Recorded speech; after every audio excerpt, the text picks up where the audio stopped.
Hey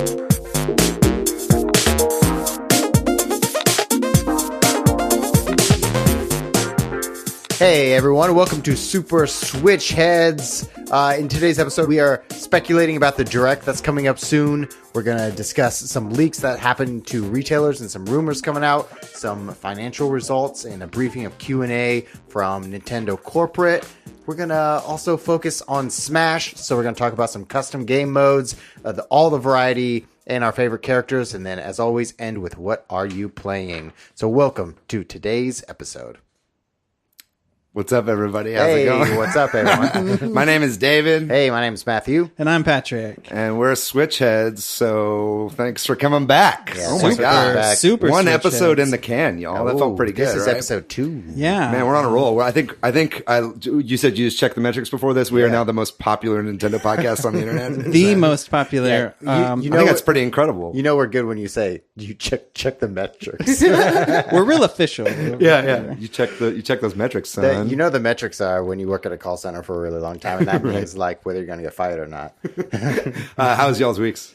Pretty good. Yeah. Mine was fine. Lots of laying around and playing video games, actually. Yeah, I had a little bit of that too. This like a couple months before E3 is so much hype for being a video game fan. There's always like Nintendo Directs coming out and all these other Directs that might be released by Sony if Sony's pulling out of E3. Yeah, I have no idea. That's really interesting. What they're going to do. Definitely we've got just a little heads up. This episode is dropping the day that a Direct is coming out. That's so right. Definitely we're going to try to keep this a little bit evergreen for you guys, but there might be some stuff that's a little out of date by the time you listen to this. Yeah, so just heads up. The big news this week was that there is a Nintendo Direct announced for February 13th at 4 p.m. Central. That's our time, or, if you live on the East Coast, 5 p.m., or on Pacific time, it's 2 p.m. Do you know what time it is Greenwich Mean Time? I do not. I tell you what, it's 10 p.m. I looked it up. You looked it up. So the point is that we are recording this the night before that, meaning that this is going to come out right around the same time, give or take. So, like David said, we will try to. We can't help ourselves. We're going to talk a little bit about what we think is going to be in the Direct, but most of you listening probably know by now what's actually happened. So you can laugh at our incorrect predictions or be amazed. Yeah, you can laugh at when we come up with all this stuff and then it's nothing but Fire Emblem Three Houses Right, for 45 minutes. Let's talk about that. Yeah, so they said that the Direct's going to be 35 minutes. It's a long and time. it's focused on Nintendo Switch titles, including new details on Fire Emblem Three Houses, and they did not mention the 3DS at all. And in fact, on the Japanese website, they said that they are not going to talk about mobile games, which makes sense. I don't, your audience for mobile games is different than the audience that's excited about your Nintendo Direct, right? Yeah. And I feel like most of that stuff, like what they revealed Super Mario Run at like an Apple event, and it's like I feel like that stuff they can drop at any point, and people are going to get hype about it. Like I think they've released the information for Pocket Camp like the day before it came out or something, right? I do think that no mention of 3DS is interesting though, because that does mean that maybe the 3DS is finally on its way out. I saw some sales numbers for Mario and Luigi Bowser's Inside Story that apparently that game did not sell very well. It's not very surprising. It's not surprising, but it's just another little what's the phrase I'm looking for? Something to nail in the coffin. Final nail in the coffin. That's the phrase I'm looking for. Thank you, David. Yeah, no problem. It's definitely like been less and less each time. It's like they've a lot of these most recent Directs, and I say recent Directs, but it's been like almost 6 months since our last Direct, like full Direct. Yeah. But it's like it's been getting less and less and diminishing returns. Like maybe they start with like 5 minutes of 3DS and then they move on to Switch. I think it's high time. I mean, I love the 3DS, but we're getting older now. The Switch can replace it in a lot of ways, right? Yeah. So real quickly, we're going to talk a little bit about what we think is going to happen in the Direct. But first, let's talk about the sort of lead up and news that's happened this week. It's been a really interesting week in the lead up to the announcement of this Direct. First, the big piece of news that happened was one of the leakers on Reset Era, the website, the forum website. His name is King Zell. Apparently has a pretty good track record as a Nintendo leaker, as I understand it. Yeah. He said something to the effect of 13 is your lucky number. I'm out. or something like that. And then everybody's like, oh, there's going to be a direct on the 13th, right? Guess what?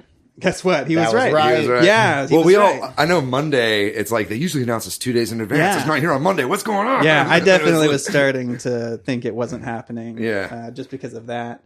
Also, kind of after he said that, they announced that they're going to be doing some maintenance on the Switch, I guess on the eShop or on their server side or something. And it all kind of lined up with the direct, like all the maintenance was on the evening of the 12th. And it just was like, ooh, that seems like there might be something there. SNES games. Right. And that definitely seems to suggest that maybe, let's talk about that for just a second, because it's been almost exactly 6 months since Nintendo Switch Online came out. I don't know why that feels like a significant thing, but it does, right? Like, sure. If you're going to make an update, maybe you do it 6 months in.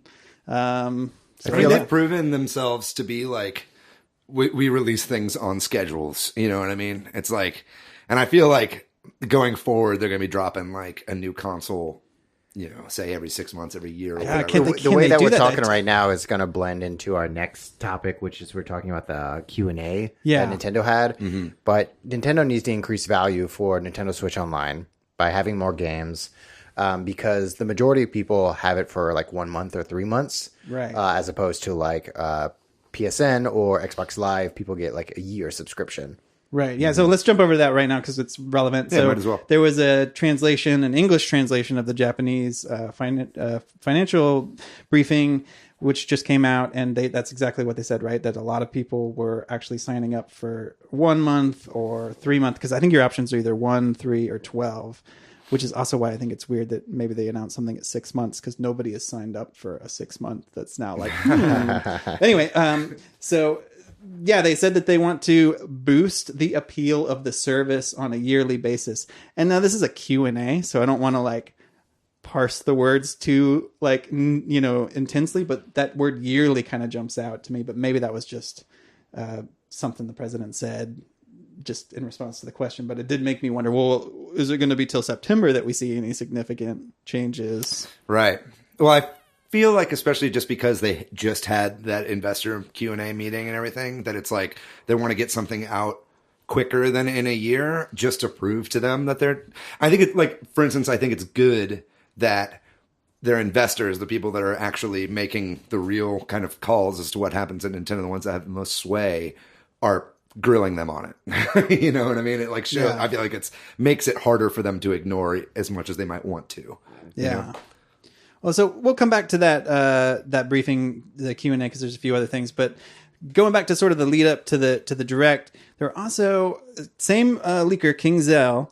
He also posted up that a number of games that are coming out this year, and in particular, I think you mentioned Metroid Prime Trilogy is possibly being announced in this direct. Yeah, he seemed pretty confident about that. And then the other games that he mentioned that were this year were Pikmin 3, and that's a strange one. Mario Maker 2, Box Boy, a 2D Zelda game, and the new Pokemon game, which is kind of funny because I think we all know about the new Pokemon game, but I guess it hasn't really been formally announced in some way. So none of those games necessarily are going to be in this direct. It sounded like he thinks Metroid Prime Trilogy is, but the other games we talked about last week, I'd be really excited about Mario Maker 2. Oh, yeah. And that's got to be an E3 thing, though. I mean, that's a huge game. I agree. I doubt they would drop it so early, and I doubt it's coming out anytime before E3. I feel like Mario Maker 2 could be the same testament that Splatoon 2 did when that was announced. It was like, it's not much of an upgrade, but it is like this huge shift in the way that online works and changing weapons and team play works. I think that makes sense, like fixing how they want to do the online aspect of it especially. Yeah. And the core gameplay is the same. That'd be great, yeah. I mean, if they brought it out, say by like September, that would be a year since the service has been out, and then it's like high time for some. Right. I mean, not exactly a Miiverse replacement, but something akin to that, like Mario Maker used a lot. Yeah. Anyway, I'm super fucking hyped about that. In that Q&A we were talking about, we actually talked about it last week too. The English translation just had come out this week, and that's where they had talked about a game's coming that's a good fit for Nintendo Switch Online. Maybe that's Mario Maker 2, you know? Yeah, that would make a ton of sense. I love these other leaks that happen and some rumors and stuff, like with Kingdom Hearts 3 just coming out. Yeah. I don't think Kingdom Hearts 3 will come out for Switch this year, maybe next year, but I could definitely see like an HD re-release of Kingdom Hearts and like the 9 other games in that series. Yeah, and that's one of the things that was getting talked about a lot this week, which is kind of weird because it was like all based on old information, but for some reason that all got kicked back up again this week, and everybody was talking about probably because the game came out. Right? Yeah, exactly. It's like that. It's like how a bunch of Persona 5 rumors started coming out as soon as Joker was revealed to be to be the next thing. It's like how much you kind of have to parse through the bullshit a little bit to see like what is hype and what is actually founded in something. Yeah. And so in addition to those games leaked by KingZell, there was some other interesting retailer leaks this week. Base.com, which is a UK retailer of various things, mostly games or games are included, had release dates for Daemon X Machina, Luigi's Mansion 3, and Animal Crossing. And honestly, they all seem possible. So for Daemon X Machina, they put May 24th. Part of the reason these are all possible, they're all Fridays, which I think are actually is when Nintendo game or first party games come out on Fridays. It's not super hard to do that math, but yeah. Calculating. So yeah, only mathematician experts can. But I cannot work. But they're not just like end of quarter dates or something. Right. I mean, they may well just be placeholder dates. But what I also think is interesting about it is they're still online as of this morning. I checked. Oh, really? They're still up. They're still up on because just in a minute we'll talk about some other things which went up and have since gone down. But honestly, those are kind of in line with what I was thinking for those games because we've seen the most of Daemon X Machina, a little bit of Luigi's Mansion, and we've just heard about Animal Crossing, and that's kind of the order they have them in. And who knows? Maybe we'll see one of those. I think we've got to see a Daemon X Machina date tomorrow. Yeah, I mean, I feel like we have to see all three. You know what I mean? It's like, well, I mean, why else would they suddenly? I mean, it totally makes sense that it's like, especially if we're talking about like this direct coming up, like that's one of the major things in directs is revealing release dates, right? Yeah, and if it came out like 4 days before the direct, like that totally makes sense. Because if E3 is coming up, we're gonna hit the big rocks at E3. It's gonna be your 2D Zeldas. It's gonna be your Mario Maker 2. But like Deus Max. Damon X Machinima. They're bringing a mech Deus Ex game. It's a hard name to say. Thank you for understanding. I think they would announce it in the direct. This is not like a big title. This is not a Mario game. Right. This is not a Smash Bros level. This is a new IP, and it makes sense to me that they would announce release date on the direct. Yeah. So in addition to that, Assassin's Creed 3 Remastered was listed on Ubisoft's website, or on the Club Ubisoft's, which is like the membership. You know what I mean? Like it's like the Ubisoft after hours. yeah, exactly. Yeah, you gotta slip somebody some cash to get into that. They had a Switch version listed on their website, which has been removed since.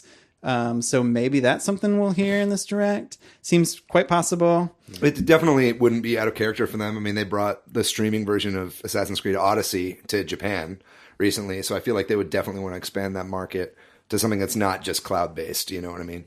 I totally buy that. Also, and I always want to say Spyro, because that's how I always said it in my head. Spyro. But I know it is Spyro the Dragon. Yeah, with an accent, maybe I can get away with it. Spyro, your Spyro Remastered. Your table Spyro Reignited Trilogy. GameStop Germany, which I didn't even realize there was a GameStop Germany, by the way. I didn't know they had anything outside the U.S. Yeah, but they posted a release date of August 16th. Also a Friday, y'all. So that might be happening. We've heard about that game coming to Switch. Yeah, this is like the third time Spyro is leaked, right? Yeah, which what's Spyro? Spyro? Spyro. Spyro. Excuse me. Hello, my name is Spyro. So that seems quite possible that they should do a fan dub of that game. Make him like a suave Spanish gentleman.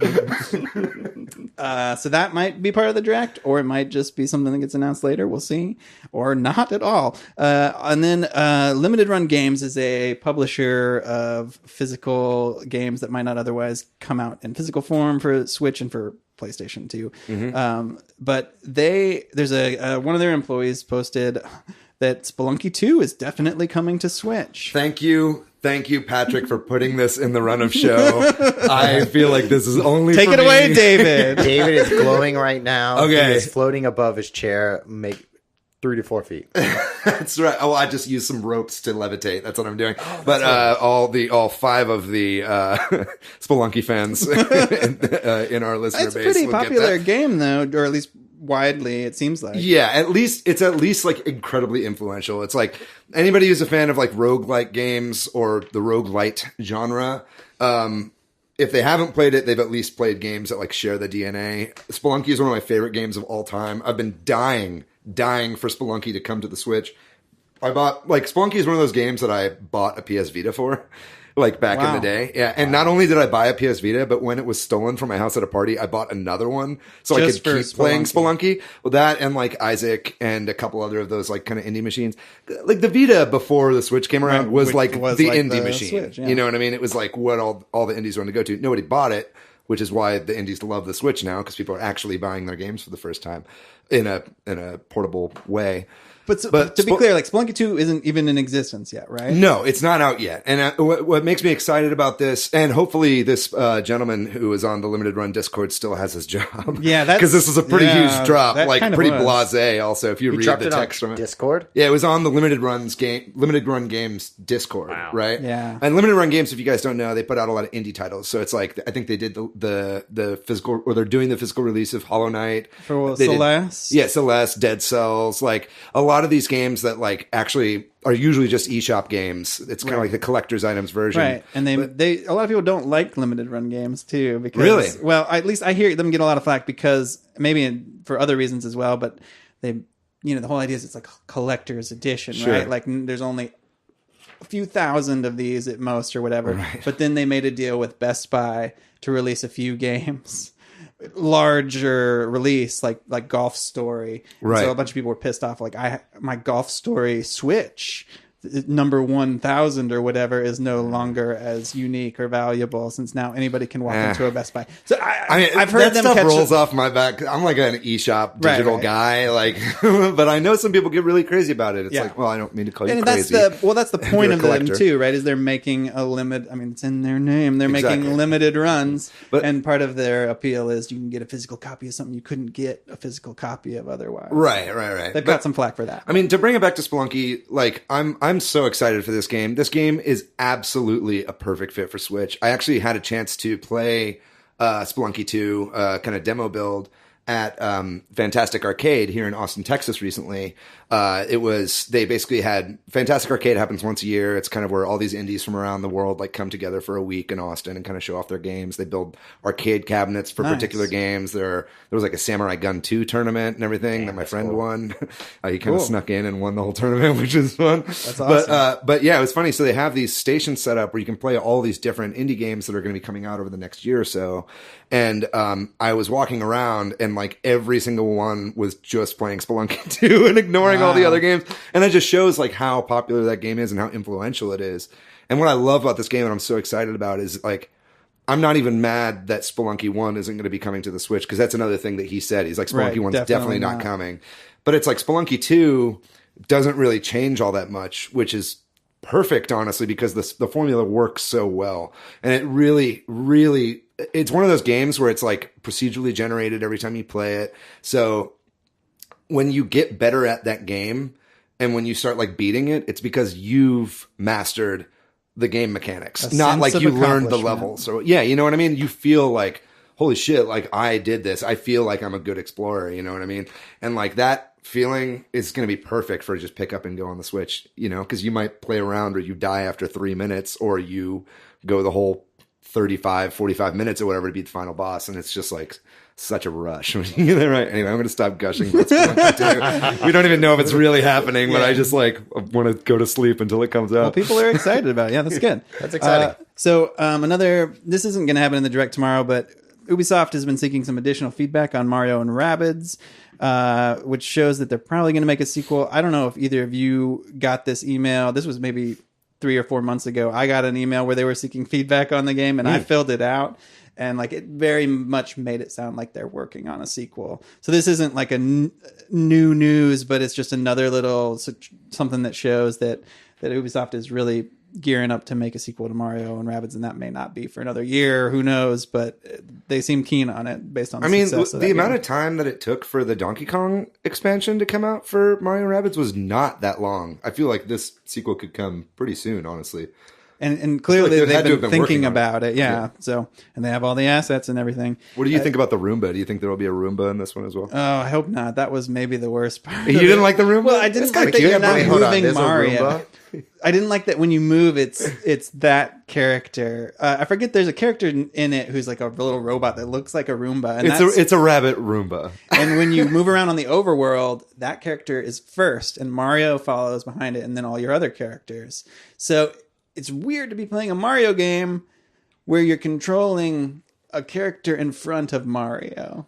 If that makes any sense, without like a visual aid. Yeah. It reminded me of something like Mario teaches typing, or no, like Mario is missing, or like Mario's like those educational Mario games, you know, where he's kind of a tertiary character for some strange reason. It was fun though. So that's those are all the sort of game leaks and news about that. Circling back to the Q&A real quick, there are a couple other things that were interesting there. Despite what we just talked about with the 3DS, one of the things that they said in this financial briefing Q&A was that they do intend to proceed with both the Switch and the 3DS, but maybe that's just lip service, or maybe I really am interested in what the future of the 3DS is. Is it just going to be something that they continue to manufacture and you know what I mean, but not develop new games for? I'm thinking about back around the time that Game Boy Advance was dominating the handheld market. Like nothing was out, and then Sony announced the PSP, and then Nintendo announced the DS. And even when DS was coming out, Nintendo was like, we're going to support both platforms, even though the DS played Game Boy Advance games. Yeah, they were like, it's not a Game Boy Advance killer. Like, they'll be both going on at the same time. Yeah, it's like, we've heard this song and dance before. Right. But it makes sense to still support the people who bought your product. Right. And I think that's something that, while it's frustrating to know that they're still supporting, I would rather have Nintendo Switch games, but they love their fans, and they're making products for people who bought their hardware, and I think that's respectable. Right, yeah. And I think, and correct me if I'm wrong, but there's like over 100 million 3DS systems out there, right? Yeah, I don't know the number, and if you count the DS family together as a unit, it's like they just recently stopped making PlayStation 2s. You know what I mean? And like just dance games are still coming out for the Wii. You know what I mean? Yeah. So it's like there are just some people, especially in a casual market or like lower income families, that like pass these games down that are going to want new shit. And it's like, and as long as there's a massive amounts of 3DS games out there, I see no reason for them to stop. Yeah. That having been said, it doesn't mean you have to like make new exclusives for it. Like you're only going to upset Switch owners if you make another Samus Returns on there. They're only going to make Mario and Luigi Bowser's Inside Story. Yeah, those will never come out with the Switch. We're going to be talking about that game forever. Okay, so this is now a Mario and Bowser's Inside Story. But please, we got to say the whole name every single time. Mario and Luigi's Bowser's Inside Story. That's not as bad as it's not even the full name, because then there's like it's got a little Bowser and Bowser Jr. Right? Yeah, exactly. Anyway, well, it's not as bad as like describing. It's like, hey man, do you want to hop online and play some Nintendo Switch Online Nintendo Entertainment System with me? Or I guess it's actually back. It's Nintendo Entertainment System Nintendo Switch Online, which just rolls off the tongue. Yes, it's so long. So we already talked about the 1 month membership being kind of the thing.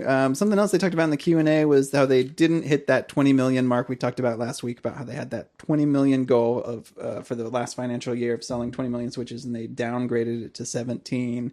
Any thoughts on that? They're planning to sell even more. You know, they kind of talked about their plan for the next financial, or for the next fiscal year, and trying to sell more.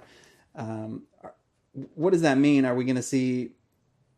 Is it just mean more games to sell more Switches? How are they going to? Well, I know Furukawa, I think, said that it was an issue with messaging and marketing, is what he was saying. Is like basically what he, and hopefully I'm not stealing too many talking points from other videos I've seen on this topic, but it's like basically I think they were basically saying that they want to switch their marketing strategy and their kind of targeting for who they're trying to sell to up, so that next year they can hit 20 or above, which is insane to me, because it was already a really, really high number to hit, and they didn't hit it, but they're like, next time we're going to do it even better. Yeah, we're going to do it. And I think a lot of that is that I think that they had planned to get way more into the kids market with Labo. Right. You know what I mean? I think that they expected Labo to be a huge monster hit. And Labo's cool. You know, I bought Labo. I got the variety kit. It was fun. It was fun to build under the influence of certain substances.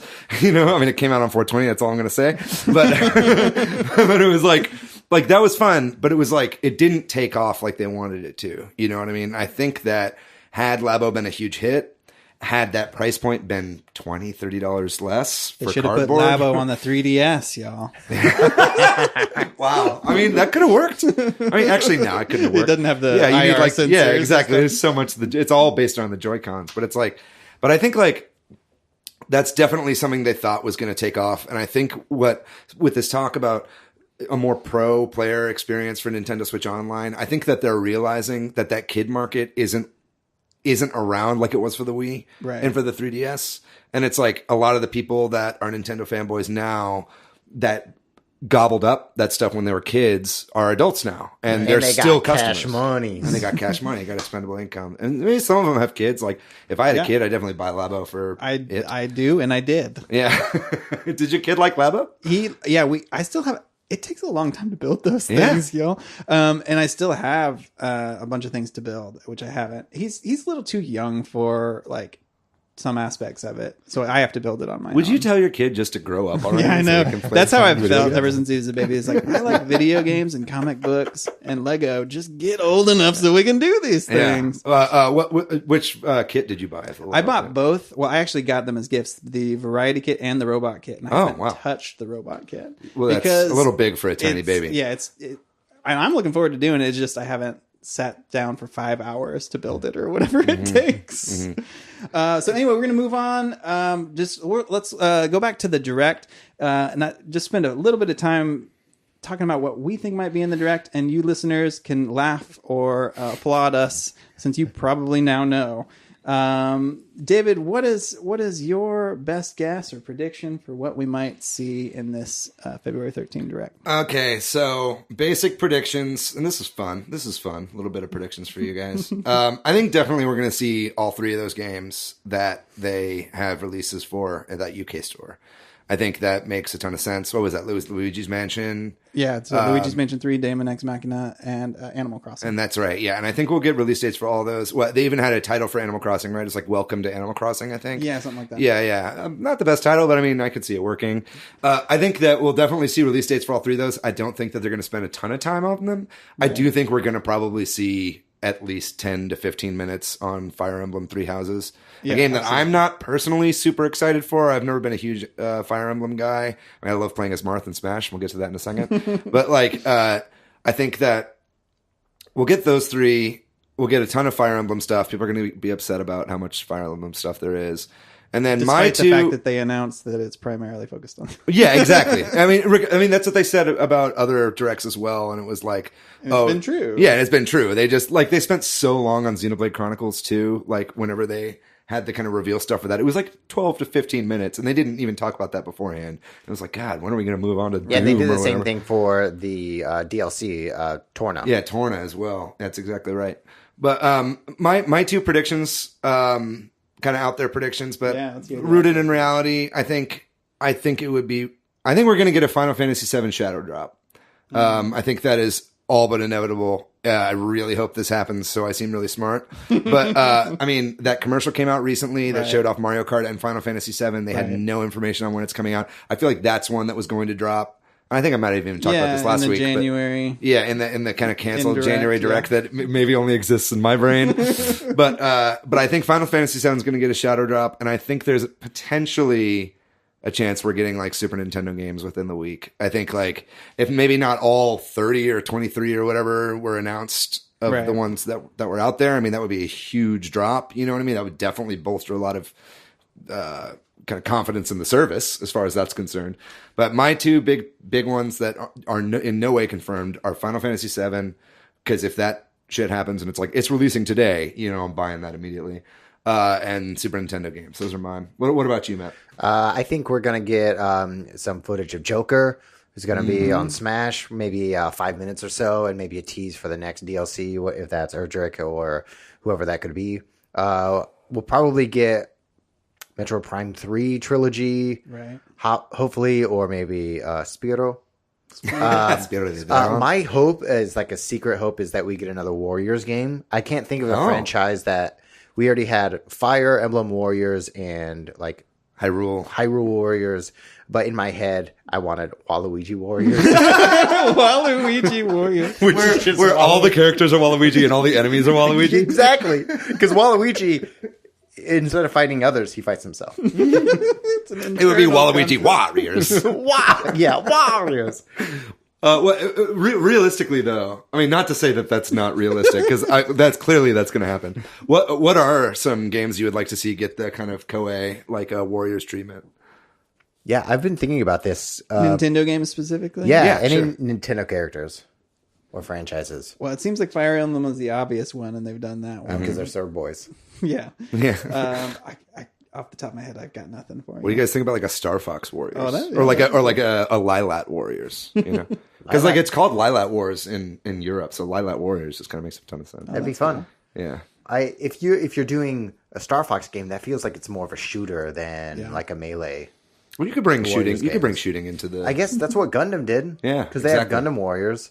So maybe we could get a Samus Warriors or Metroid Warriors, where you're playing Samus, Dark Samus, other versions of Samus. let's bring this cosmic thing back in. Let's get fucking F-Zero Warriors. Let's get Kirby Warriors.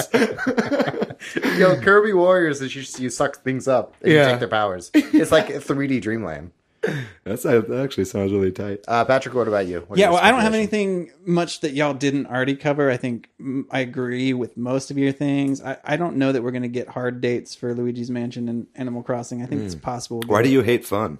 I think it's more likely we'll see one of them in a release window, but I think we're going to get either one completely out of left field, unannounced game, or the Super Nintendo games. If you're right about Super Nintendo, then I don't think we're getting that game. But I think we might get one announcement, whether that's Mario Maker 2 or a 2D Zelda or something like that. Didn't we get an announcement about another smartphone game?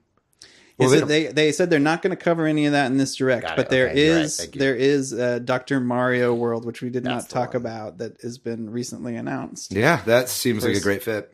For smartphones, yeah, absolutely. That'd be a fun flip grip game. Also, if you want to bring it to Switch, yeah, they're not going to bring it to Switch though. I mean, they could. I mean, they brought Pokemon Quest to Switch. Oh, that's true. Maybe they would. Yeah.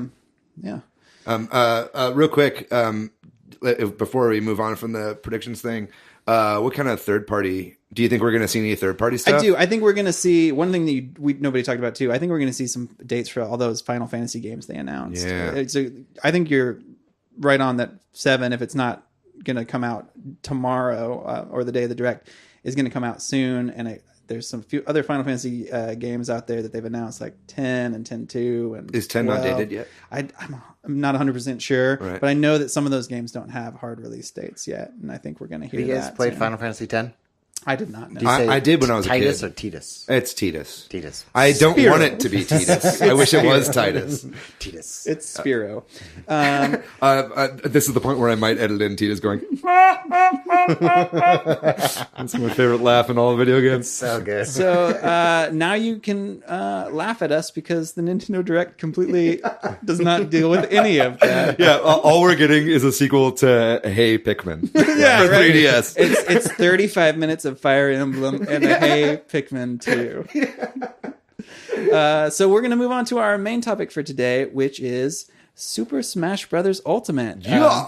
It has been about 2 months since the game came out, December 7th of last year.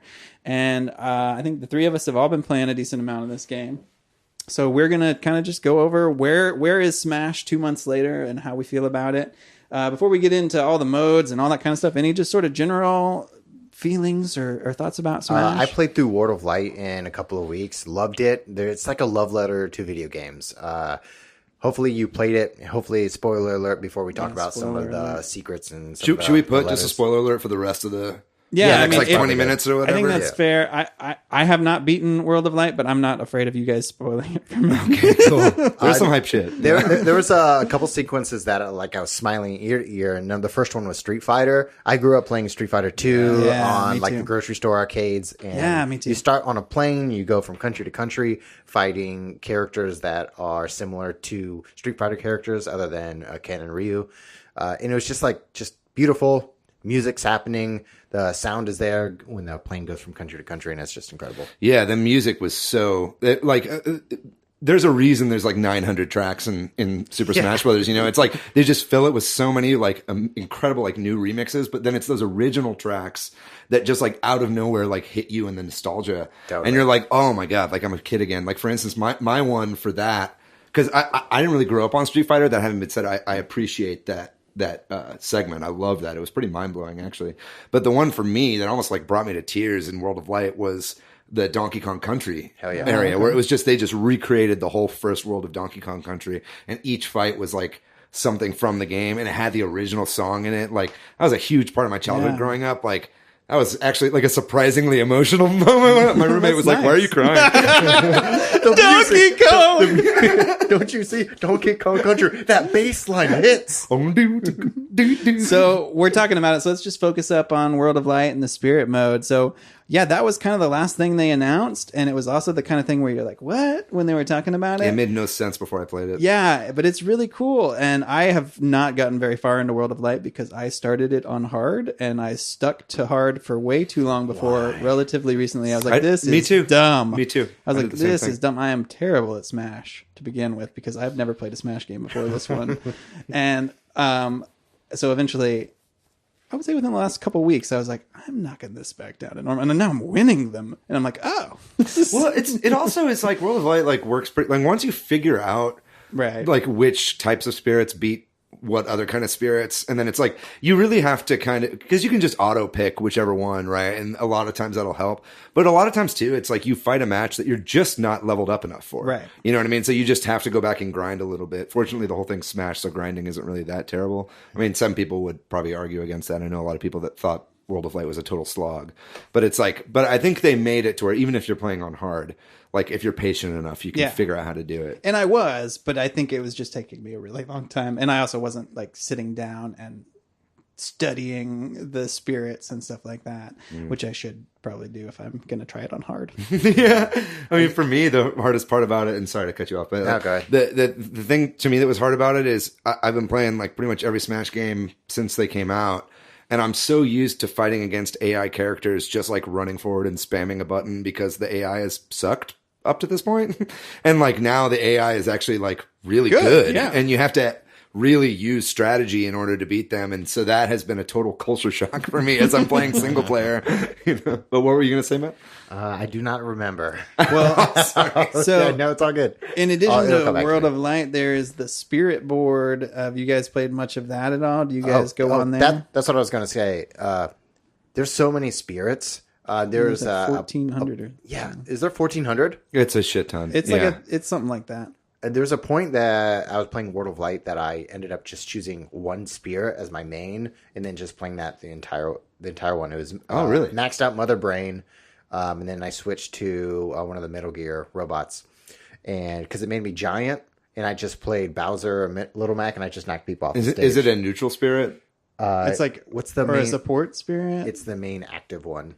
Yeah, but I mean, was it one of the three types, the punching? Yes. Yeah, exactly. And so I ended up just choosing that because it allowed me to play through World of Light quicker. I need that. I need that spirit. And also, I'm not a collector, so I'm not drawn to collect all 1,400 or 1,500 or come back during the weekly spirit board specials and collect those. I like seeing them. But I'm not going to. But you're not playing. Are you playing on the Spirit board? I have a little bit. Spirit board is definitely great for if you're on a bus or something. Yeah, right? It's for little tiny bite size. Honestly, this is probably revealing a little bit too much about me. But Spirit board is my go. My spirit board is my go-to for when I'm in line in a fast food place. You know what I mean? You eat a lot of fast food, is what you're saying. Well, that's not. That's neither hither nor thither. But it's the thing where it's I have literally 2.5 minutes of downtime. I'm going to open up my Switch, slam a spirit board and do it. And then something I think else that is really good that they did with the most recent patch was adding the ability to play spirit board with multiple people. You can play with up to 4 people now, which makes it so much more fun. Wait, how does that work? I had my cousin over, my cousin Vincent over last week or the week before, and I was like, oh, you got to help me get some spirits because I need that mother brain spirit or whatever is going to allow me to be whatever, and just cheese through all these World of Light matches. And so we did it, and it helped immensely. But I will say what I was not expecting is that whoever dies first, your match is over. Yeah. So I thought, you're going to give me twice the chance, but it's not really the case. So if I still suck, which I still do, then I can still die. You got to stock up on those retries. I just have to hide while my cousin wins it for me. Are y'all familiar with the phrase like min-max? Yeah. That's how I play. I try to play differently, but when I'm playing these type of games, which is like I know it's going to take a long time, I'm going to try to play the shortest amount of time and get as much content as possible. Gotcha. Mm-hmm. That's the type of player I am, and maybe you are too. I'm not quite that way. I'm much more of like just muscle through it sort of guy. You know what I mean? Like with the exception of Binding of Isaac, which is a game that I'm in max all the time without even realizing I'm doing it. But it's like a lot of times I just try to blast through everything as much as I can. I fail a lot, but it's like kind of ends up being more fun. But it's fun that you can approach it in totally different ways and still get a lot out of it depending on your play style. Yeah. So I like the spirit board for the same reason, David, you just said, which is I like to just go on there when I know I only have a few minutes. Because it's like, I can beat a match. What do y'all think about that thing where you have to shoot him with the gun after, though? A lot of people really hate that.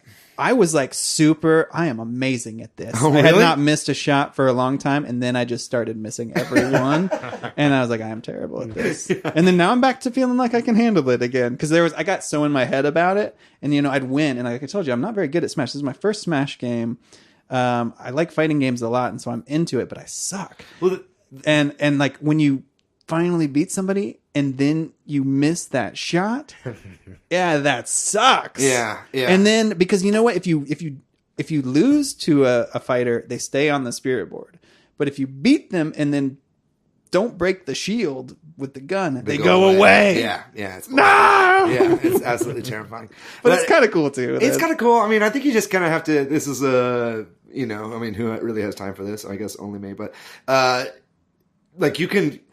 Like if you go to the shop like every once in a while, like while you're waiting for something, like if you've been playing a bunch online, you'll have a shit ton of gold. Like you can buy those shield spacers, you can buy the slowdown things, like the sluggish shield or whatever, and those restock whenever you buy them. You can just buy as many as you want. So it's like I would recommend, like, to anyone who's like hoarding gold, don't. Go maybe buy all the Mii costumes, buy all the songs, and then spend all the rest on shield spacers and slowdowns and restarts. You know what I mean? But that's only if you care about Spirit Board, which a lot of people don't. And I think we spent a lot of time on Spirits. So let's anyway. move on to Classic Mode, which I have gotten a lot of enjoyment out of, because that feels like I said, I did play a lot of Street Fighter 2 growing up as well, and a lot of Mortal Kombat, and go into the arcade, like you're saying, or the like, convenience store where they had a... Yeah, I played in grocery stores all the time. Like right by the checkout line. My parents would walk out with like chocolate milk for me, and then I would stop at the Street Fighter 2 Turbo. So, like, here's your meal for the week, man. I grew up in Austin. 1 gallon of chocolate milk. And me and some of my friends would always go to the C Mart over on Far West and play Mortal Kombat there. Which one? 1, 2? It was 1.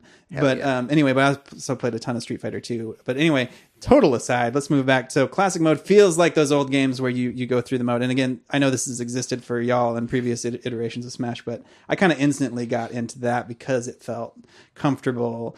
And it's not as hard as World of Light. Sometimes it feels too easy almost. I don't know if that's been your... Mode? Yeah. I mean, kind of. I pretty much... I always put it up to 5.0 whenever you start, just to like have a little bit of a challenge. But then it's like... But I always kind of regret that because I do great up until the Master Hand fight or whatever the boss fight is, and I inevitably always die. Yeah. Which is so frustrating right when you're at the very end. But I do love all the variants, right? Like how they made each of the classic modes like tailored to each character. Like it's about time they did something like that. Yeah. Because like the Mega Man one is so cool. Like because it ends and you fight that big kind of robot dude from Mega Man, or no, from Subspace Emissary. He just looks like a Mega Man character, but it's like you fight all these people that are supposed to be kind of proxies for the individual mans or whatever. And then you fight the big robot boss that looks like it could be in Mega Man. And then you're like, oh, cool, it's done. But then the final boss comes up and it's Dr. Mario, who's a stand-in for Dr. Wily, right? And then like when you kill him, Mewtwo comes in because it's kind of like that weird alien cat form that Wily turns into in Mega Man 1, I guess. I think it's from the first Mega Man. So it's stuff like that. If you know this stuff, it's such a sumptuous like little treat that they've like given to the gamers who've been gamers all their lives. I just wonder how much of that is lost on kids who have no idea what any of these games are. That's a fair point. A lot of this is probably lost on little kids. My sister has no idea what any of those mean, you know? No offense, Jennifer. Well, and even like me, who's been playing games my whole life, if it's a franchise I've never dealt with, then a lot of that's lost on me. But that's cool that they did this. And that's true in that all that spirit stuff and like the World of Light stuff, which is what we were talking about too. This whole thing is really a big love letter to gaming in general. One thing about classic mode that kind of bothers me is that little right before your last fight, you do the sort of platforming where you get it's like a Kirby like level, but it's the same every time. Give us break the targets, you cowards, or just like make it randomly generated or something, or even just like 3 different ones we can cycle between or something. It's pretty annoying. All that said, I'm still terrible at it. Like I never get all the extra. I've pretty much gotten in the habit of just immediately running left. Right. Well, that's kind of because it kind of just feels like it's the same thing again. Do I want to, try? Yeah, it's not worth the time. It feels like. So, and then anything else on classic mode before we move on? Now we talk about online. Yeah, let's talk about playing online. I think you should. I think Matt should definitely take the helm on the online thing because you've actually been putting a lot of work into the online. I will say I play online quite a bit. I made Elite with Palutena, which is my main. We're going to talk about mains a little bit later. But it's like fun and reliable. I've played 200, 300 matches, maybe more, and I've only had like 4 or 5 lags. Wow. Really? Yeah, it's really better. It's because you're good. I am terrible, and I play online, and so my GSP is super low. They match you up with the scrubs, and with you like get dial-up. matched up with the people that have low GSP, and a lot of those are probably kids who still fucking beat me. And then, but their internet's probably just not as good because they're not dedicated gamers. They don't have the ability to, Yeah. So, but I mean, that's good to hear that like. The good people aren't experiencing as, and honestly, it's not that bad. It's not terrible. Yeah, it's not too bad. It's like super fun. And the fun part that I like doing is when I'm playing against characters that I know, which is like Ganondorf or King K. Rool. All of those players play those characters very similarly. Mm-hmm. If you're King K. Rool, you throw your crown and then you shoot your gun. It happens all the time. That's what I do. But the minute that I play someone like Chrom or some wild character like Olimar, I'm like, I'm fucked. I've never been good against Olimar. Yeah, me either. He's so hard. Which I appreciate because that shows like the depth of Smash. Well, like I'm used to playing these characters, but when I play against someone else, and this isn't something we talked about, but we should. There's 75 fucking characters. It's so there's about to be 80. Nuts. There's gonna be 80 by the end of the year. That's nuts. And that's what's so cool about it is you get in a rhythm of playing these people, and then all of a sudden you're like, wait, I'm playing against a Greninja or whatever you say that. I don't even know. Yeah, Greninja. Greninja. I don't know how to respond to that. Like I've never played this character or I'm not against good with them. Yeah. So, but continuing, I love playing online too. I mean, I'm just bad at it, and I want to get better, but I still enjoy it. I love the adrenaline rush of playing a random person online. Mm-hmm. I have a question for you guys, like. Because this has been kind of an issue for me, and I'm trying to kind of wrap my head around it, and it's kind of an inevitable issue when you're playing with like 1-to-1 online games, like a fighting game like this. But it's like I find that it's difficult for me to move back and forth between playing online and offline because of the input lag, right? Like that's something that I wish wasn't there, but it just is. Like you've played way more online, like free for or GSP matches. See, because it's like. Maybe it's just me that kind of picks up on it, but I mean, I know there are others that picked up on it too because I've talked about it with people.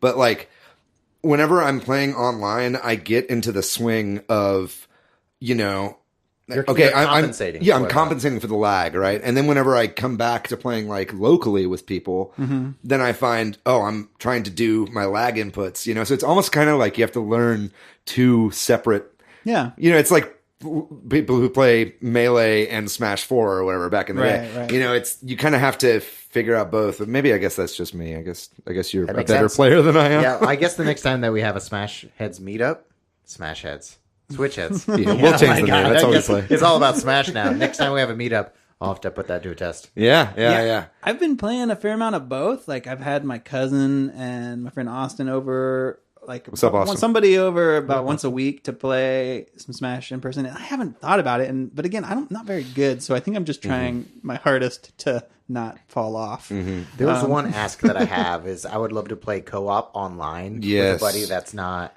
that lives somewhere else. Well, there's a lot of things that could be better. That and co-op from a single console in arena mode. Yes. That needs to be in there now. Because you play way more against randoms than I do. I've spent most of my time online playing in arena mode, which I think actually works pretty well. Yeah, it's not bad. Yeah, I think that there's some stuff that obviously I would change. Oh, I think a lot of the spectator stuff doesn't really work super great. I think that it would be nice dropping to be able out of line to change out of character line, sucks. But that has proven to be pretty fucking seamless, especially if you know you're playing with people that have good internet connections. Absolutely. You know what I mean? And it's like I would love to, because my roommate, he's not a huge gamer. One of the only games he will ever really play with me is Smash. Like, he loves Smash. And so I would love to play more online with him against my friends, you know, but it's just, you just can't do that right now if you don't each have a Switch. Yeah, it would be nice to be able to do all the traditional online things, like invite people, set up, like a 2-player versus bots. That's a utopia that we don't deserve because we've been bad boys and we get what we deserve with Nintendo. But when you have somebody locally, I have done a fair amount of this, is playing the team battle, like 2v2 online. And that's been a lot of fun for me because I have somebody who's a little bit better at Smash with me. And I hope that we have a little bit more of a chance. Yeah.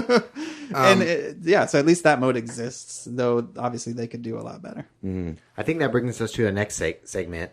We're talking about Smash Online, but there's also a lot of fun custom game modes. Yes. So y'all want to talk about custom game modes? Yeah, absolutely. Everyone plays like 1v1, Final Destination, no items. Sure. But there's also some opportunity to change some of the game modes, and I would like to share a couple of them with you now. Yeah. This one I found on Reddit. It's called Dunking on Mac, or it could be any character that you hate. A lot of people hate Little Mac. Right. Apparently. So you do one Little Mac CPU, high difficulty or low difficulty, depending on how much you want to dunk on him. You put the levels, Dreamland, no items, and all players on the same team, and the most kills against Little Mac wins. So that's crazy. I have not played that one. I didn't know it existed. I like that idea. Like, I love that you can be that creative with this, but I'm not familiar with the stages. What's unique about Dreamland? It's a dream. You get to He's just got really good music, Patrick. That's all it is. There's no reason for putting Mac on Dreamland that you know of. Okay. Do you have another one? Yeah, there's another one. This one's called Fuck Y'all Punch.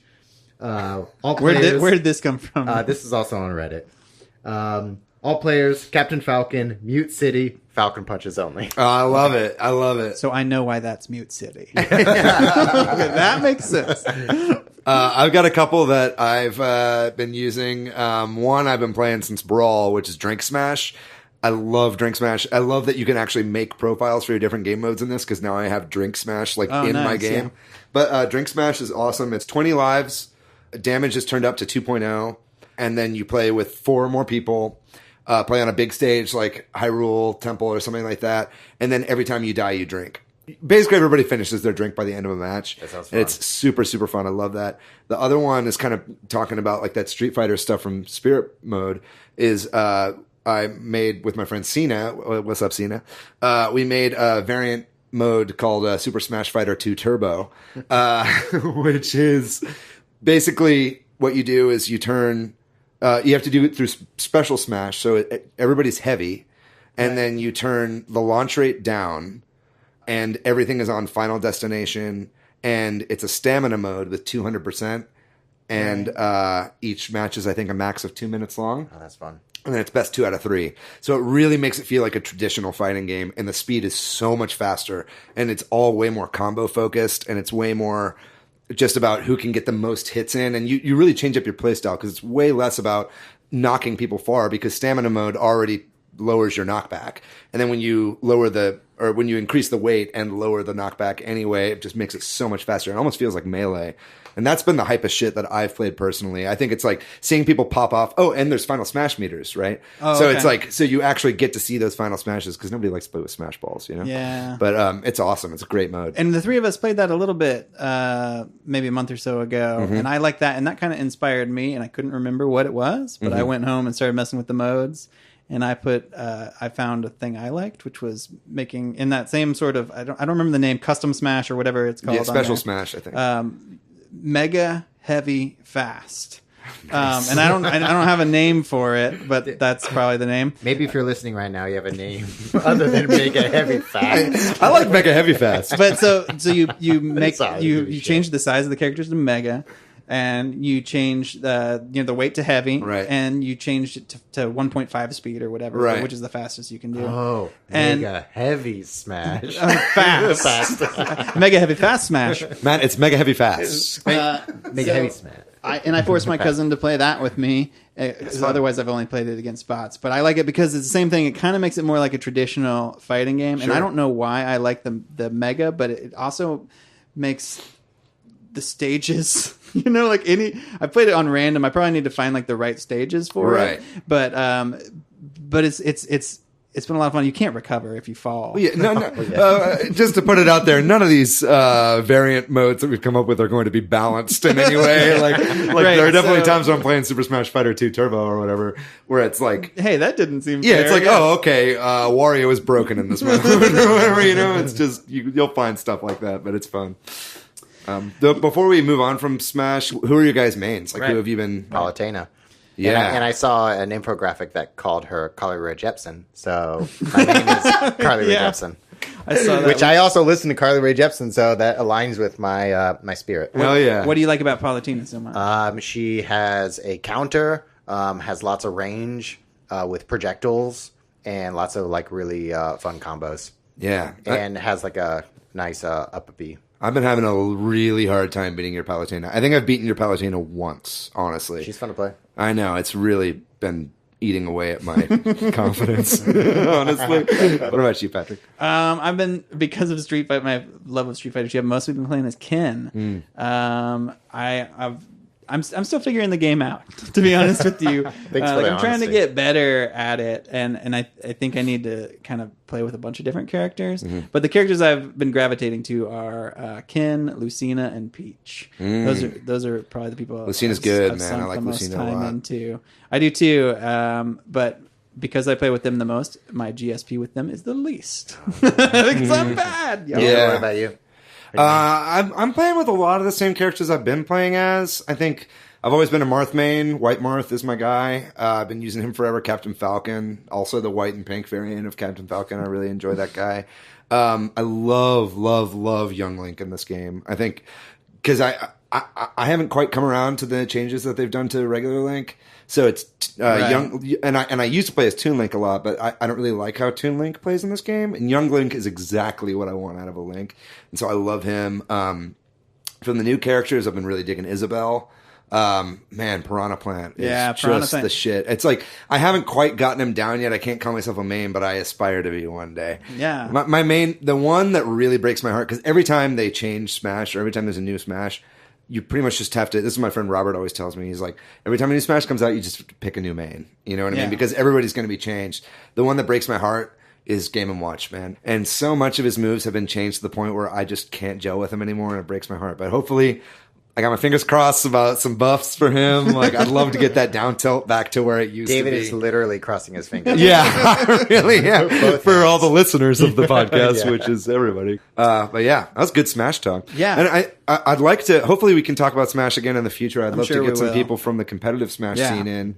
I know a few people. Hopefully we can get them on the podcast, and we'll be talking about that aspect of the game later on. Yeah, and if you're a Smash player, we hold meetups maybe every couple of months, where we all get together, play Smash, do tournament mode, play some Drink Smash, and have a good time. We should do it more often, for sure. So, that wraps up our discussion of Smash. What I want to talk about next is sort of what we've been playing this week. And I'm going to throw this over to you, Matt. You've been playing more Kingdom Hearts. You've been expanding, doing something different. I played and finished Kingdom Hearts 3. You finished it? Congratulations. Yeah, thank you. Nice. Very good. It is interesting. Had a great time. Cried during the ending. It's a good ending? When that music swells, it's so good. Yeah. Spoilers. There's music at the end? There is music. My girlfriend, we're sitting in an office, and I play in the living room. She's like, "Oh, that music's so pretty." Yeah. I was like, "Oh, I'm crying. Don't come out here." For the listeners of the podcast, Matt is crying right now. How many hours did you put into 40. it? 40. Yeah. Nice. It was like 40, like somewhere between 40 and 41. It's really nice. I've also been playing Apex. Right now, I have printed Apex Legends. I have printed right in front of us. Weapons because there's so many weapons that I'm not familiar. But I printed the weapon rankings and they're taped to my monitor. And that game just came out, right? Like it's it's by Respawn, people who made Titanfall. It's a battle royale PvP. It's fun. Yeah, a lot of the OG like Call of Duty guys worked on this battle royale. That's right. Exactly. It's fun. I love that you're going to be the guy that whenever we ask what you're playing, it's like never a Nintendo game. Yeah, I just love video games, and Absolutely. I just love everything. But Nintendo is like my love. Of course, I will forever love Nintendo. Yeah, that's why you're here. Yeah. What about you, Patrick? What have you been playing? I've continued to play Octopath Traveler like I talked about last week. I've been playing a little bit of Smash, of course, in anticipation of this and just cuz. But the new game that I've played a lot of this week, or a fair amount of, is I broke out the Katamari Damacy reroll for the Switch. And I've been putting some time into that. The best soundtrack in video games. Oh my God. I cannot get that fucking song out of my head, yo. Na na na na na na na na Katamari Damacy. So I've also, one of the reasons that this game has been a success for me is my son, who is 4, likes to watch me play it. Yeah. Any game that he likes to watch me play, it's like, oh, you want to play some Katamari? Which is me playing it. Yeah, let's do it. You know? It's a very satisfying game. The controls are kind of fucking hard, though. Yeah, the dual stick setup. Yeah, so I've heard that maybe some of the later games have perfected the controls, but it's 2 sticks. And it's hard to explain. It's like each of your little hands as you're pushing this giant ball. To go forward, you push both sticks forward. To turn, you put one forward, one backwards, et cetera, et cetera. But I did try out, because the Switch has motion controls. I tried it out just to see what it was like, and it was okay. And I think if you sunk the time into it, it's not any worse than the dual stick. But I had already spent a couple hours playing dual stick, and when I got to the motion, I was like, I can't fuck myself up even more by switching to that. So I just switched back. But I wanted to give it a shot to see how it felt. It's semi-intuitive, but I've been enjoying playing that. Yeah, I played it on PS2, so I feel like if I tried the motion controls, it would just break my brain. Yeah, I mean, it's very similar in that, you put forward with both to do it. I mean, it's the same kind of thing with just motion, but it doesn't quite feel right. Or it just wasn't as easy as what I'd already learned. So that's what I've been playing. What about you, David? I haven't been playing too many new games since the last time we talked about this, so I'll just kind of talk about. No, I've been. I wanted to kind of talk about just some games I've been playing throughout my time of having a Switch. One of them that came out last year is Tricky Towers. If nobody's had a chance to play this game is so fun. I'm a big Tetris guy. I've always loved Tetris all my life, and it's kind of like inverse Tetris, where instead of trying to make lines disappear by stacking and making full things, you're trying to build the tallest tower that you can. So there's a few different variant game modes. One is like just a race to the top, whoever can build the tallest tower the fastest, right? Okay. But the fun thing about it is that it has like actual physics. So it's not like Tetris where you put something down and they kind of like hang out at a weird angle. It's like if it hangs out at a weird angle and the weight distribution is wrong, your whole tower is going to fall. Oh, okay. Right? So it's like a really fast-paced building game in a weird way, but it uses your knowledge of Tetris and then kind of flips it on its head. Super, super fun. Really, the main reason I wanted to bring this up is that sometimes it's a little hard to find online matches in this game. So email us and David will play you. My friend Emily, I got totally hooked on this game, and she's been playing a lot, and they actually just added in a recent patch the ability to actually play with friends. It was impossible before. It kind of worked out because so little people were playing online that if you both started matchmaking at the same time, you would just find each other. But now there are actual room codes, and you can send codes to your friends, which is really good. But if you have any interest in Tetris at all, this is a perfect game for the Switch. It's really fun in handheld mode. It's just kind of those simple graphics and aesthetics work really well.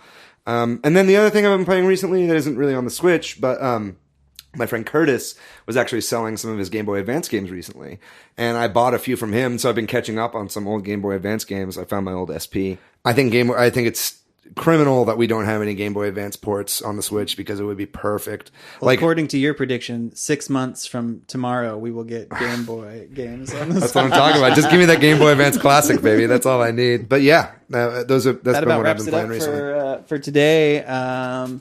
So thanks for listening. You can find us on Spotify and on iTunes. And we have an email now. Last time we talked about, hey, we should have an email address. Mail. superswitchheads@gmail.com. And remember, that's heads with a Z. Yeah, it's the most futuristic form of mail. I think we have listeners listening to us right now because there's a Z on the end.